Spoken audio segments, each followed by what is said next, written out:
Vous utilisez deux termes qui reviennent dans les deux précédentes interviews de vous, c'est démoniaque et satanique.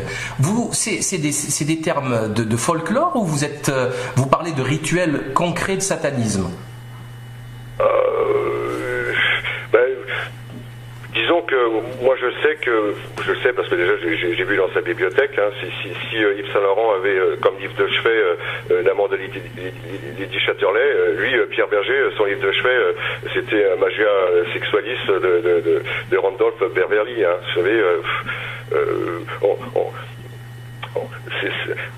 l'énergie sexuelle c'est quelque chose avec laquelle on peut faire beau, hein.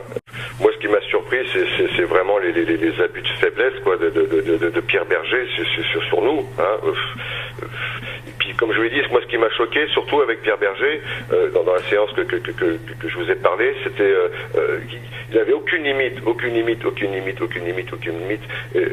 je vous ai dit tout à l'heure sur Magia Sexualiste.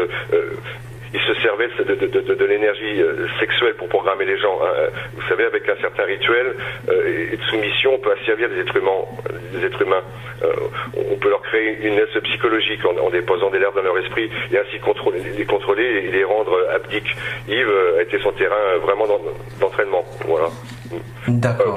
C'est sûr que moi, avec le fait de mon enfance et les traitements de mon père, c'est sûr que j'étais préparé instinctivement à ce genre de rituel, mais bon, moi tout ce que je peux vous dire, oui, par la force des choses, j'ai donné mon corps, mais j'ai toujours résisté à donner mon esprit, j'ai vraiment lutté, j'ai toujours lutté pour pas qu'il rentre dans mon esprit, et ça c'est pour ça que je m'en suis sorti, et le jour où j'ai dit stop, c'est vraiment parce que je sentais que j'étais à bout de souffle, que j'étais en train de plier là. Voilà.